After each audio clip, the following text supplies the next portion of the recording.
Culeoka est une petite ville tranquille du Tennessee dans laquelle jamais rien d'extraordinaire ne se passe. Pourtant, depuis des années, un dangereux prédateur y rôde et cible les jeunes filles qui ont un profil bien particulier. Elizabeth est l'une de ces jeunes filles, une victime que l'homme, armé et dangereux, réussit à kidnapper et pour laquelle il a de sordides projets. I mean, whenever he threatened me, and especially with guns, wouldn't you believe that? He threatened you with guns. He threatened to shoot himself or use the guns, or he had 2 of them. Démarre alors une vaste chasse à l'homme qui va tenir tout le pays en haleine pendant plus d'un mois, une traque à l'issue de laquelle un coup du sort inespéré permet finalement à la jeune adolescente d'en réchapper, non sans séquelles. Aujourd'hui, dans ce nouvel épisode de HVI, je vous raconte l'histoire vraie incroyable de l'enlèvement d'Elizabeth Thomas. Générique.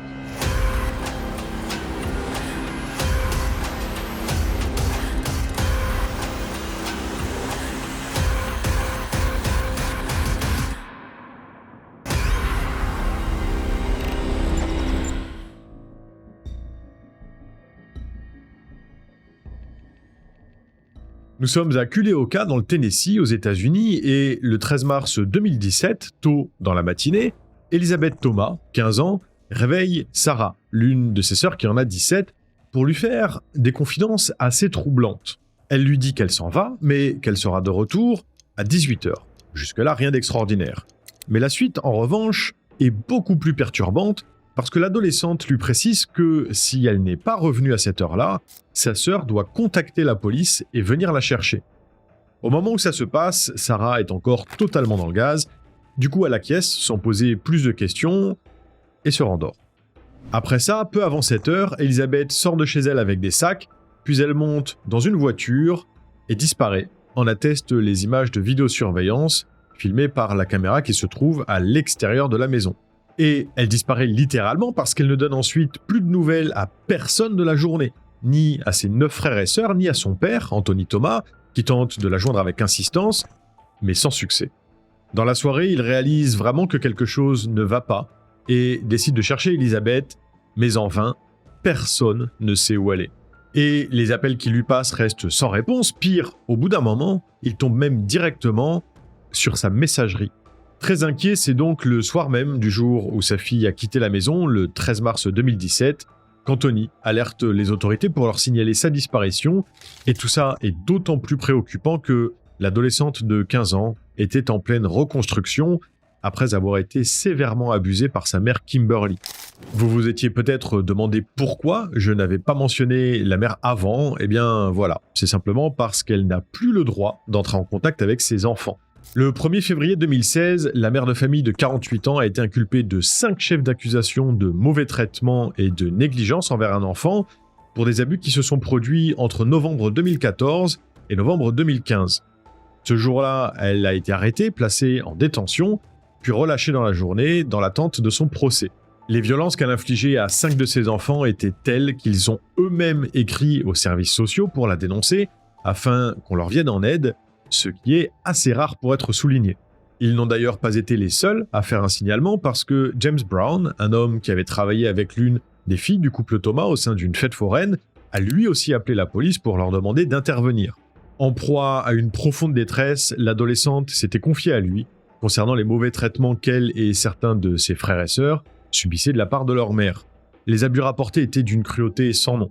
Plusieurs des enfants de la fratrie ont été battus jusqu'au sang par Kimberly, jusqu'à parfois en tomber inconscients.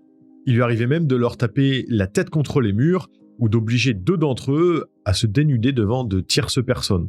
Elizabeth faisait partie de ceux qui enduraient ces violences et elle avait confié que sa mère lui avait claqué la tête contre l'agitateur de la machine à laver avant de la jeter dans les escaliers qui menaient à la cave et de l'y enfermer pour ne pas qu'elle en sorte.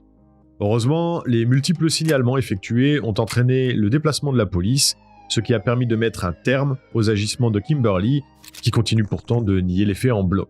Son mari, Anthony, a depuis demandé le divorce, récupéré la garde de ses enfants mineurs et a déclaré qu'il n'avait rien remarqué de ce qu'il s'était produit sous son toit pendant un an, simplement parce qu'il travaillait énormément. Il occupait à ce moment-là un poste dans une entreprise spécialisée dans la lutte contre les nuisibles et on peut effectivement se douter qu'avec autant de bouches à nourrir, il devait lui être impossible de compter ses heures s'il voulait arriver à boucler les fins de mois. Bref, ça donne un petit aperçu des dernières années de vie d'Elizabeth, un passé traumatique qui ne l'a évidemment pas laissé sans séquelles, parce qu'elle est, par exemple, sujette à de nombreuses crises d'angoisse. Et ce n'est malheureusement pas le seul gros bouleversement que l'adolescente a vécu récemment, parce qu'il se trouve qu'à 15 ans, elle vient tout juste de découvrir l'école. Kimberly, sa mère, n'avait pas d'emploi et s'occupait elle-même de la scolarisation de ses enfants à la maison. Résultat, quand elle a été arrêtée puis placée sous le coup d'une injonction d'éloignement, il n'y avait plus personne pour s'en charger et ils ont tous été envoyés dans l'établissement public local.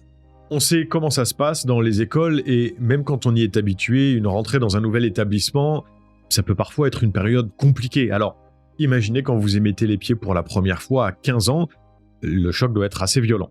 En plus de ça, Culeoka compte moins de 4000 habitants en 2017. C'est une toute petite ville de campagne où tout le monde se connaît et où, surtout, il n'y a qu'un seul établissement scolaire, la Culeoka Unit School, qui rassemble les élèves de la maternelle jusqu'au lycée. En gros, tous les enfants du même âge se connaissent très bien parce qu'ils se sont suivis d'une année sur l'autre depuis leur entrée à l'école et les clans sont déjà formés depuis bien longtemps.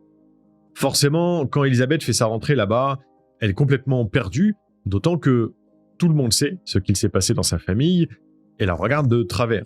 Du coup, elle est mise à l'écart et ne tarde pas à être victime de brimades de la part de ses camarades, ce qui ajoute à la souffrance émotionnelle qu'elle subit déjà à cause des épreuves qu'elle a traversées plus tôt dans sa vie. Heureusement, le tableau n'est pas totalement noir parce qu'elle parvient à trouver un allié inattendu en la personne de Tad Cummins, 50 ans, qui est son professeur de sciences. Tad, c'est un petit peu ce prof vraiment cool qu'on a tous eu ou eu envie d'avoir, celui qu'on peut appeler par son prénom, qui plaisante ouvertement avec les élèves et qui les laisse même regarder leur téléphone ou bavarder en cours. C'est un enseignant populaire et il est très apprécié non seulement des adolescents mais aussi des autres membres du personnel de l'établissement. Tad adore être au contact des jeunes et les aide volontiers à résoudre leurs problèmes quand il le peut, surtout qu'il a une certaine expérience en la matière parce qu'il est lui-même père de 2 grandes filles, Ashley et Erika, et déjà plusieurs fois grand-père. Bref, il aime son boulot et il est très investi, alors évidemment, quand on lui rapporte le passé très compliqué de la nouvelle arrivante, il est touché, d'autant plus quand il constate que l'intégration d'Elizabeth au sein de l'établissement ne se passe pas bien du tout. Elle se fait la plus discrète possible pour essayer de ne pas attirer l'attention des autres élèves, mais malheureusement, ça ne suffit pas à ce qu'il lui fiche la paix, et Tad essaie de faire son possible pour lui venir en aide en punissant fermement le harcèlement qu'elle subit. En fait, il prend peu à peu Elizabeth sous son aile dans les semaines qui suivent son arrivée, et il tente simplement d'adoucir cette transition qui s'avère extrêmement difficile pour elle. Tad fait en sorte que l'adolescente ait au moins une personne à qui parler, et ça s'avère nécessaire, notamment parce qu'à l'école, il lui arrive fréquemment d'avoir des crises d'angoisse. Du coup, comme de nombreux autres élèves, Elizabeth passe parfois voir son professeur de sciences entre 2 cours quand elle a besoin d'une oreille attentive, et il fait office de présence rassurante au sein d'un établissement où elle ne prend aucun plaisir à aller.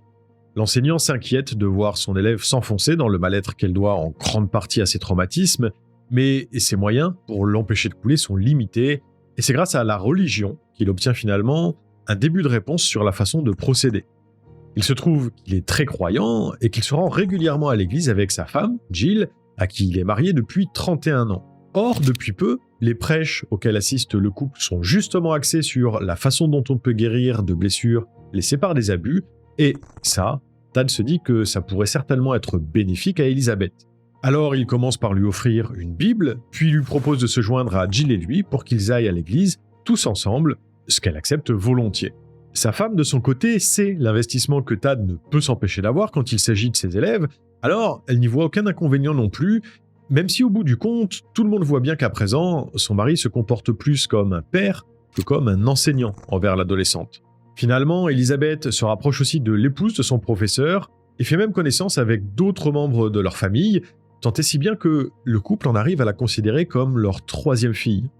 Mais un nuage noir va venir jeter une ombre sur cette relation, un nuage noir qui va prendre la forme d'une odieuse rumeur.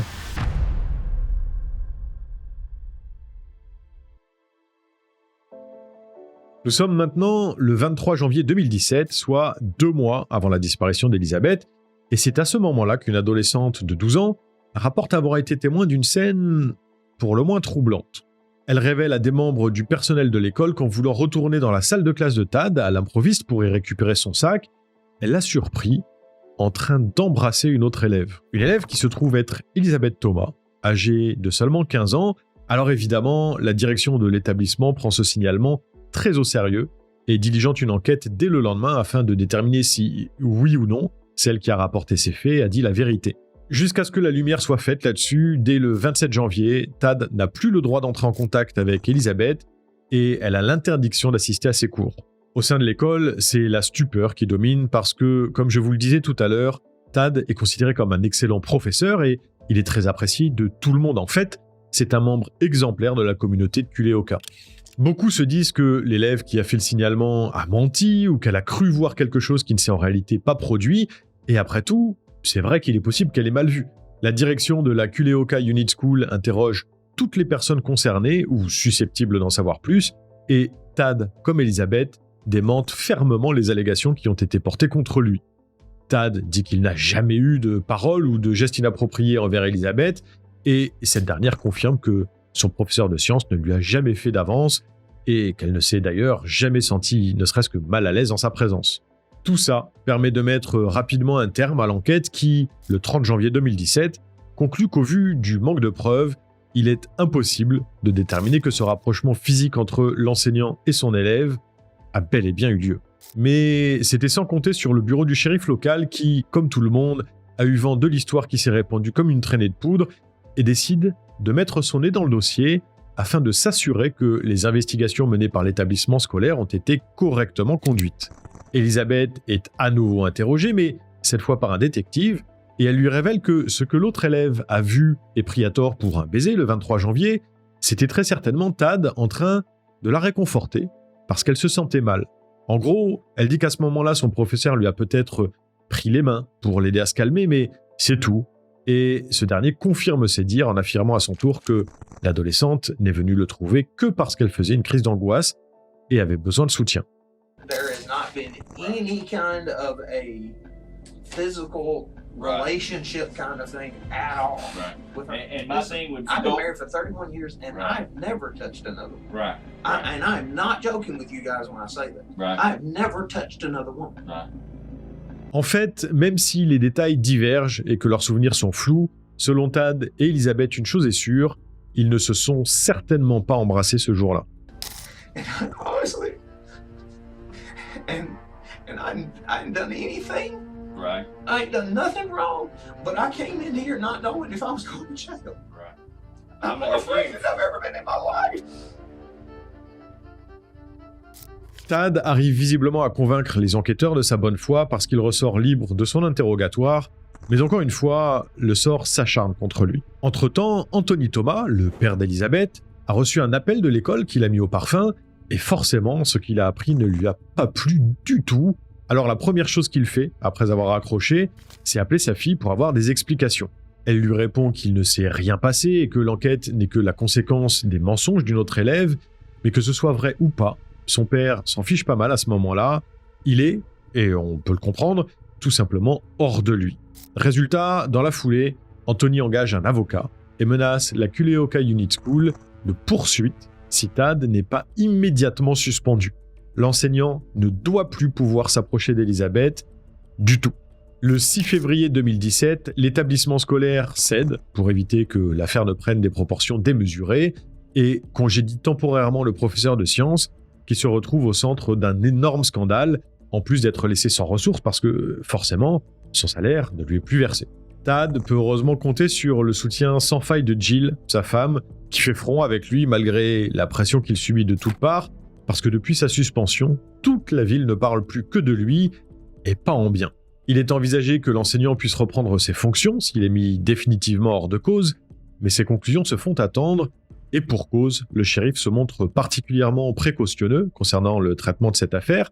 Il ne sait que trop bien qu'il n'a pas le droit à l'erreur, parce que s'il venait à en faire une, ça pourrait purement et simplement ruiner la carrière de Tad, pour ne pas dire une bonne partie de sa vie. Bref, les autorités prennent cette enquête très au sérieux et elles ne veulent rien laisser au hasard, ce qui fait que les investigations s'éternisent et que les semaines passent en laissant les concernés dans le désarroi le plus total. Et si je dis les concernés, c'est parce que Tad n'est pas le seul à avoir été impacté par tout ça. Elizabeth aussi souffre énormément de la situation. Une bonne partie des élèves la tiennent pour responsable de ce qui arrive à leur professeur préféré.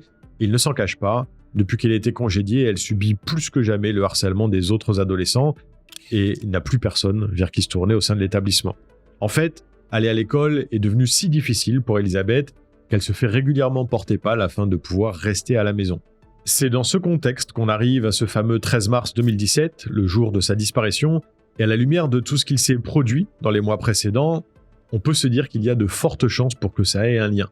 Alors, serait-il possible qu'Elizabeth ait voulu fuir parce qu'il lui était devenu insupportable de devoir aller à l'école, ou juste parce qu'elle a fini par se laisser convaincre qu'elle était bel et bien responsable de ce que traversait Tad?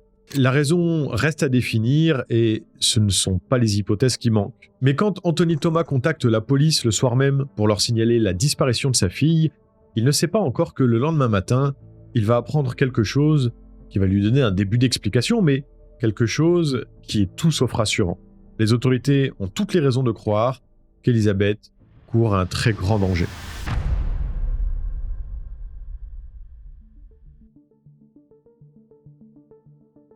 Il se trouve que l'adolescente de 15 ans n'est pas la seule à n'avoir pas regagné son domicile le 13 mars 2017 en fin de journée, parce que Tad Cummins n'est pas rentré chez lui non plus.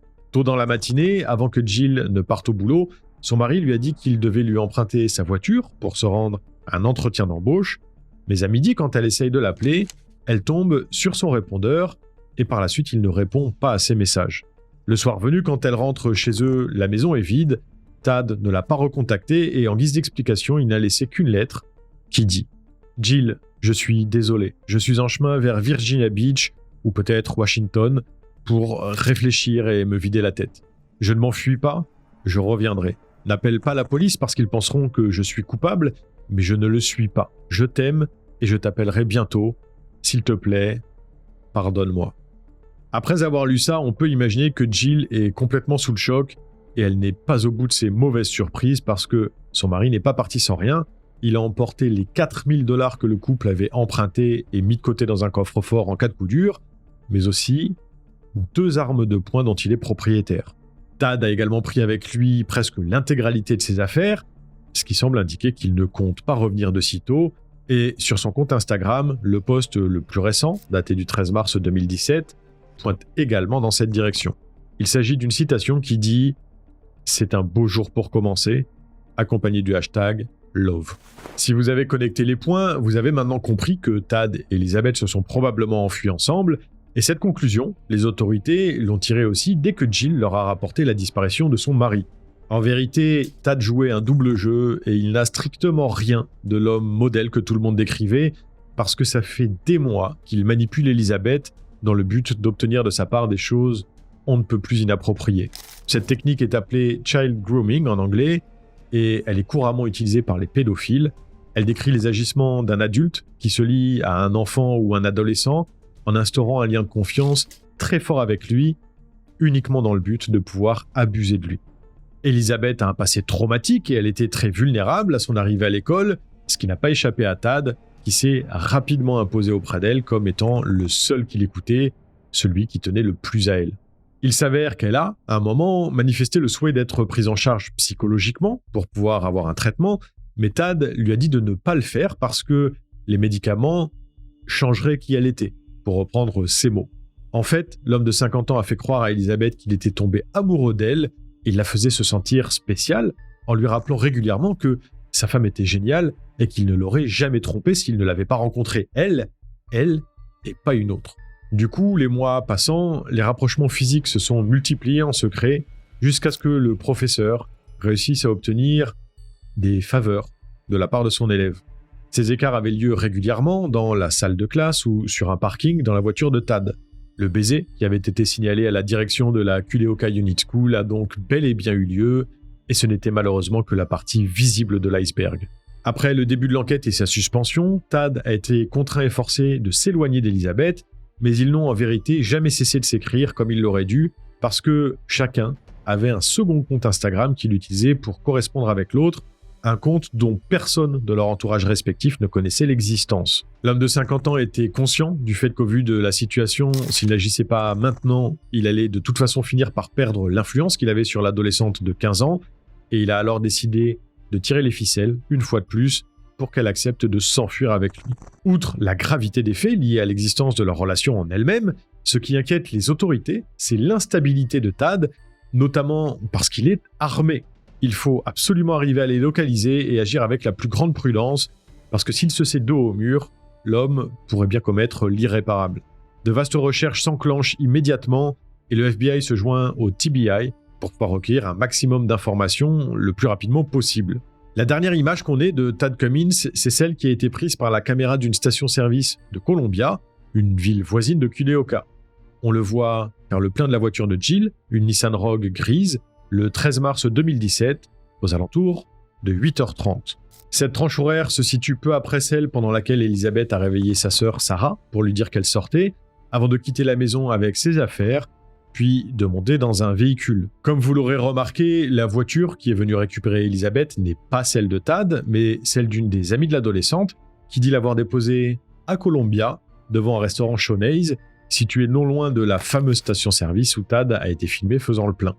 Les forces de l'ordre pensent donc que c'est là qu'Elizabeth et Tad se sont retrouvés, avant que l'homme ne prenne la route avec elle, et elle suppose également qu'ils ont dû partir dans la direction opposée à celle qu'il avait indiquée sur la lettre laissée à sa femme.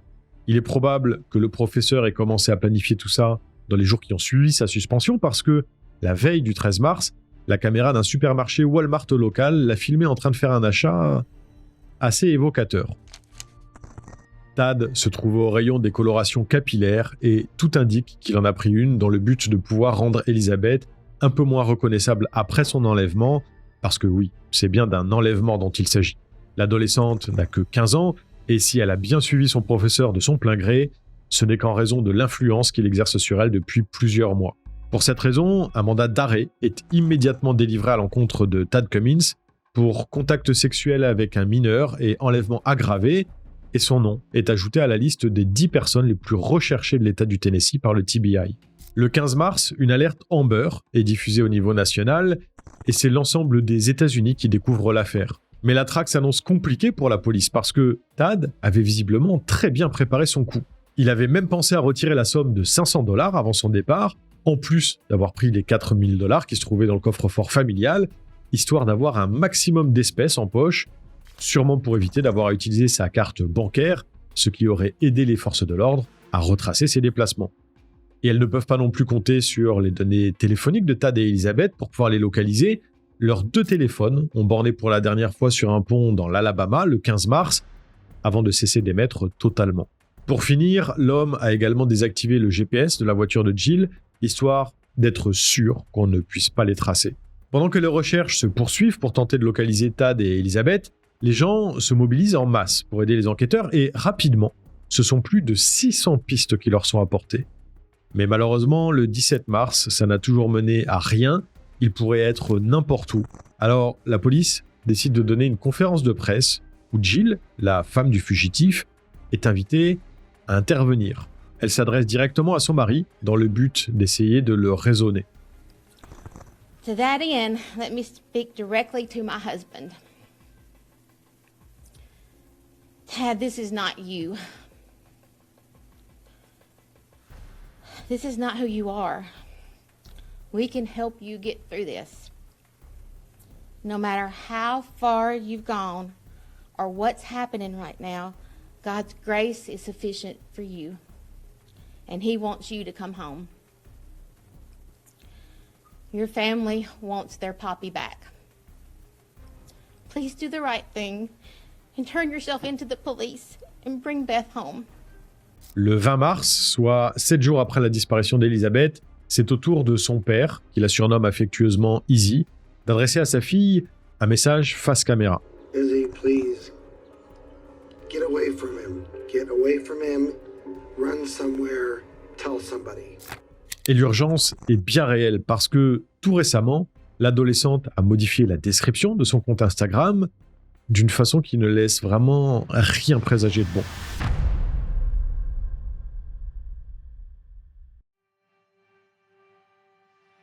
Alors, Tad pourrait-il réellement aller jusqu'à vouloir se marier avec Elizabeth ?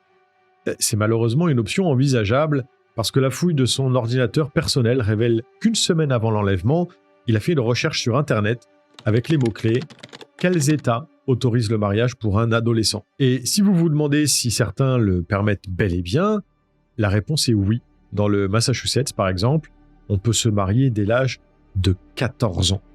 Mais ce n'est pas le seul point qui fait grimper l'inquiétude des enquêteurs et des proches d'Elizabeth, parce qu'il s'avère qu'avant de partir avec elle, Tad s'est fait prescrire un médicament bien spécial. Il a apparemment pris la route avec 2 flacons de Cialis, un équivalent du Viagra, qui est supposé traiter les troubles érectiles, ce qui indique clairement que l'homme de 50 ans a maintenant prévu d'avoir des relations sexuelles avec l'adolescente de 15 ans. La police devra attendre le 31 mars pour enfin avoir une piste sérieuse qui leur vient d'un homme qui travaille de nuit dans un motel Super 8. Après avoir vu l'alerte Amber, l'employé a décidé de chercher le nom de Tad Cummins dans la base de données nationale de la chaîne, au cas où, et il a remarqué que l'homme avait effectivement séjourné avec Elizabeth dans un établissement de l'enseigne situé à Oklahoma City, dans l'Oklahoma. Le seul hic, c'est que cette réservation est vieille de plus de 2 semaines parce qu'elle date du 15 mars. Les images de vidéosurveillance issues d'un supermarché Walmart du coin ont également permis de confirmer qu'il se trouvait bien là-bas à cette date, et sur cette vidéo, on peut d'ailleurs remarquer que Tad et Elizabeth se sont teints les cheveux. Bref, vous l'avez compris, cette piste est malheureusement froide, parce que 15 jours plus tard, ce 31 mars, ils sont probablement déjà bien loin d'Oklahoma City. En fait, seulement 2 jours après leur départ, ils avaient déjà effectué plus de 1080 km, ce qui prouve qu'ils se déplacent rapidement. La police désespère et il semble que Tad a toujours une longueur d'avance. Alors, plus de 2 semaines après l'enlèvement d'Elizabeth, elle décide d'exploiter le peu d'éléments à sa disposition. Si l'homme a décidé de séjourner dans un motel Super 8 lors de son passage à Oklahoma City, peut-être a-t-il fait la même chose dans d'autres villes. Impossible d'en être certain sans se renseigner de manière précise auprès de chaque établissement, et même si la possibilité est faible, elle existe bel et bien. Alors, après s'être procuré la liste de tous les motels de la chaîne, les enquêteurs les contactent un à un. Sachant qu'il y en a entre 500 et 600 aux États-Unis, la tâche s'avère éreintante, mais heureusement, les efforts de la police finissent par payer, et ce, très rapidement, dès le lendemain en fait, soit le 1er avril 2017.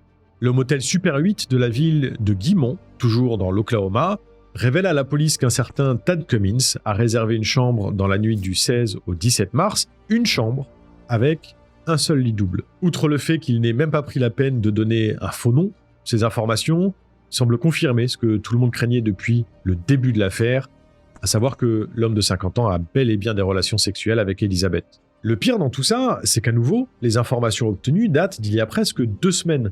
Donc on ignore encore la position actuelle de Tad et Elizabeth.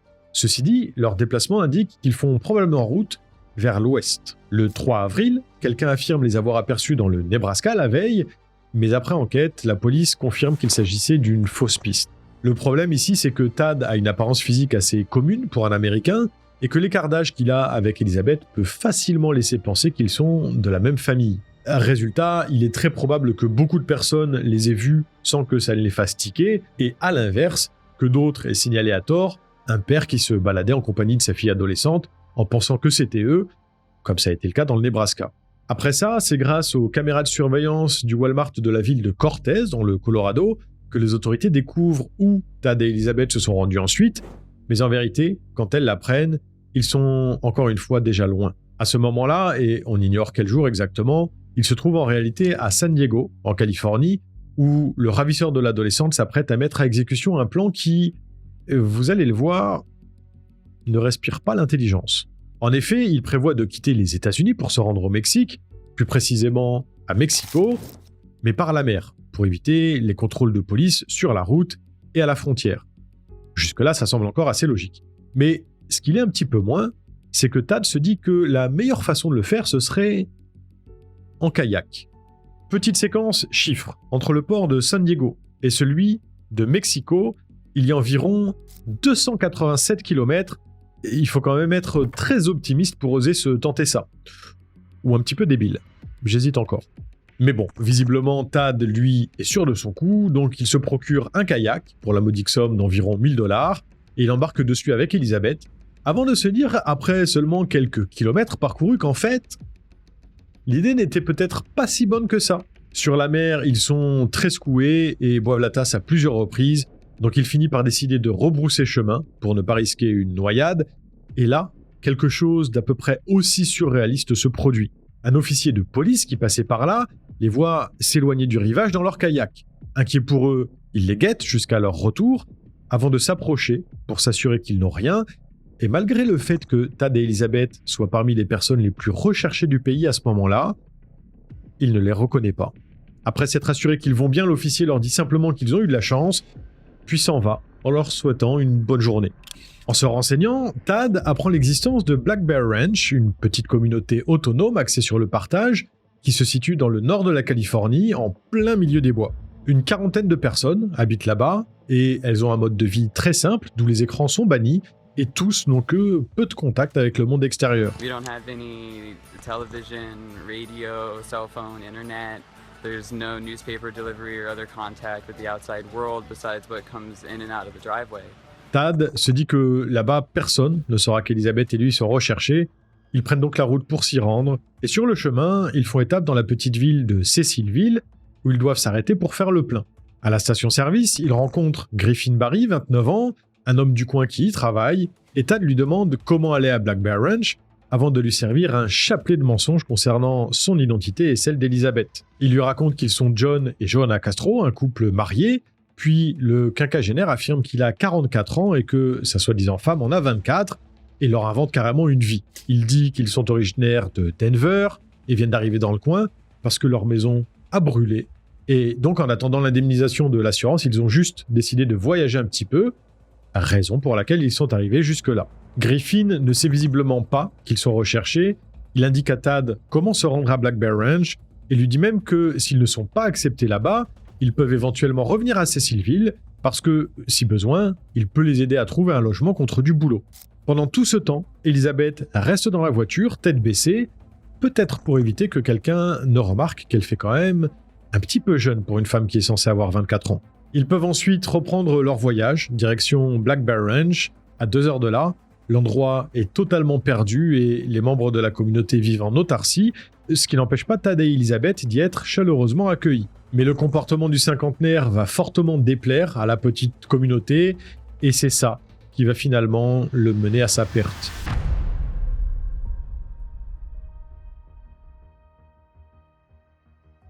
Si la communauté accepte Tad et Elizabeth sans réticence, eux ne font pas franchement d'efforts pour s'intégrer, et peu de temps après avoir posé leurs valises, ils commencent déjà à taper sur le système de tout le monde. Si le groupe se montre accueillant envers toute personne qui souhaite les rejoindre, pour pouvoir rester sur le long terme, il faut passer une période d'essai de 2 semaines, durant laquelle il faut évidemment respecter les règles et participer à l'effort collectif. En gros, il est nécessaire d'être honnête et de bonne volonté, ce qui inclut notamment le fait de se lever tôt le matin pour aller faire sa part de labeur, parce que chaque membre de la communauté doit travailler au moins 4 heures par jour en s'acquittant de corvées diverses. Seulement, les nouveaux arrivants préfèrent faire la grasse matinée, voire même rester au lit toute la journée. En fait, ils se débrouillent souvent pour ne rien faire, et Tad insiste pour garder un couteau sur lui, en disant qu'il en a besoin pour sa protection. La communauté voit la paresse, tout comme le port d'une arme, d'un très mauvais œil, et rapidement, les relations se dégradent, surtout qu'en plus, l'important écart d'âge qui est visible entre Tad et Elizabeth les fait tiquer depuis le départ. Et ça va de pair avec le fait qu'ils se montrent très proches physiquement en public, en plus d'être bruyants quand ils se rapprochent en privé, ce qui détonne dans un endroit peuplé de gens pour qui le respect d'autrui est primordial. Résultat, sans surprise, moins d'une dizaine de jours après leur arrivée, on signifie à Tad qu'il doit quitter la communauté avec Elizabeth. Il réagit très mal à cette annonce et s'emporte avant de finalement accepter de s'en aller. Ce départ l'amène à retourner à Cecilville pour aller taper à la porte de Griffin Barry, celui qui lui avait dit qu'il les aiderait si ça ne fonctionnait pas à Black Bear Ranch. Tad lui raconte qu'ils sont partis parce qu'ils n'ont pas aimé l'ambiance là-bas, et Griffin tient parole en les installant dans une cabane spartiate sans eau courante ni électricité, qui se situe sur un terrain de camping dont il est le gardien. Il n'exige pas le paiement d'un loyer et leur dit qu'en contrepartie, il faudra simplement qu'il l'aide quand il le leur demandera. Seulement, plusieurs choses font tiquer Griffin au sujet du prétendu couple, en plus de leur écart d'âge. Leur véhicule n'a pas de plaque d'immatriculation, et Elizabeth n'a ouvert la bouche que pour lui dire son nom d'emprunt, Johanna. Le reste du temps, elle garde la tête baissée, et c'est Tad qui parle à sa place. En plus de ces détails troublants qu'il confie à un voisin, ce dernier lui apprend l'existence d'une affaire qui fait beaucoup de bruit dans le reste des États-Unis depuis maintenant 1 mois. Celle d'un professeur de 50 ans qui a enlevé son élève de 15 ans le 13 mars dernier. Pour en avoir le cœur net, Griffin fait une recherche sur Internet et quand il tombe sur l'affiche de l'alerte Amber avec les photos de Tad et Elizabeth, il fait immédiatement le rapprochement. John et Johanna Castro sont en réalité Tad Cummins et Elizabeth Thomas et l'homme est recherché dans tout le pays pour son enlèvement. Tout correspond, y compris la description de leur véhicule. Nous sommes à ce moment-là le 19 avril 2017, au soir, et Griffin décide d'appeler le bureau du shérif du comté de Siskiyou dans la foulée pour les avertir de ce qu'il vient de découvrir.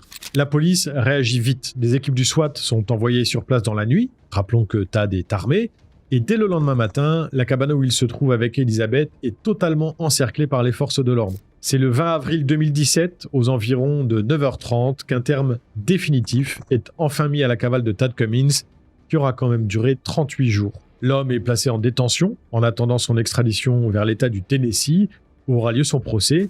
Elizabeth, elle, est raccompagnée dans sa famille et, comme on pouvait s'y attendre, elle est visiblement traumatisée par ce qu'elle a vécu pendant plus d'1 mois et elle est encore sous le choc.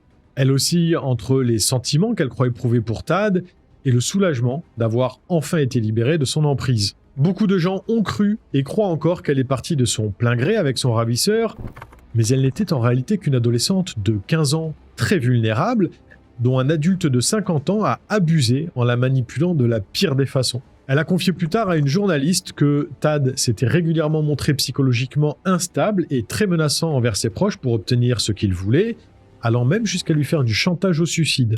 He told you you had to go.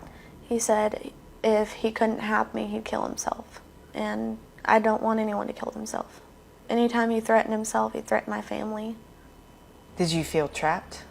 I did, because my little sister was there and all my family was there, and if I didn't go, something bad would happen to them. You felt certain something bad would happen to them. I mean, whenever he threatened me, and especially with guns, wouldn't you believe that? He threatened you with guns. He threatened to shoot himself or use the guns, or he had 2 of them. And you knew he had 2 guns. Yes. Had you seen the guns? Yes, both of them. One was smaller than the other. Il est donc bon de rappeler qu'à aucun moment Elizabeth n'a et n'aurait pu donner un consentement éclairé dans cette affaire dont elle n'est que la victime.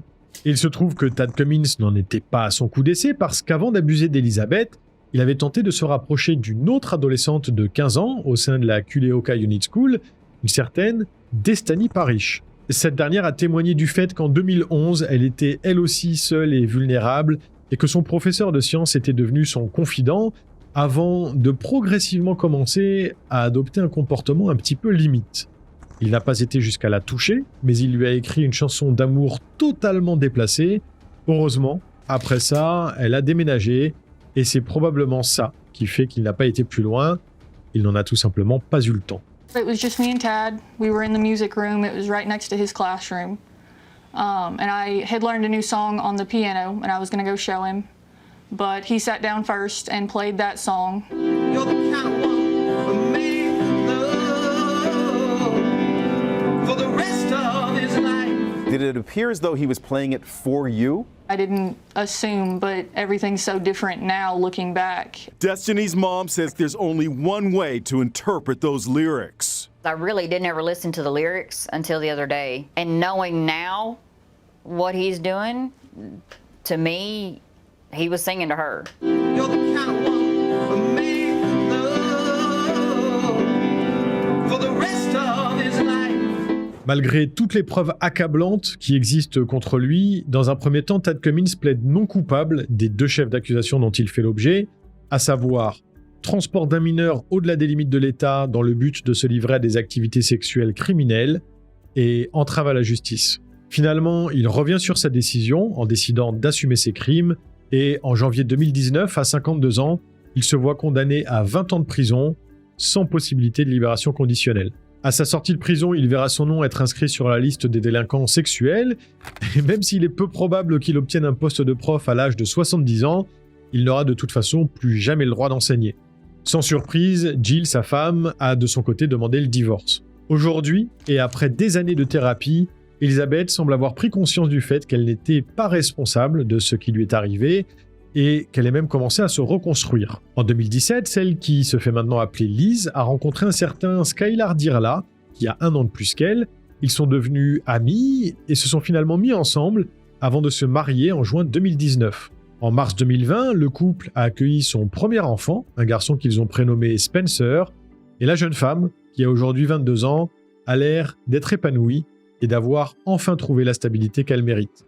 Si vous avez aimé cette vidéo, je vous laisse m'en faire part, que ce soit en commentaire ou via un like ou même un partage. Je vous invite aussi à vous abonner si ça n'est pas déjà fait et à activer la cloche pour ne rien rater des prochaines affaires. De mon côté, je vous retrouve lundi prochain pour un nouvel épisode de HVI et n'oubliez pas, l'homme est un loup pour l'homme, il vaut bien souvent mieux se méfier de ses congénères plutôt que de monstres ou créatures imaginaires. Salut!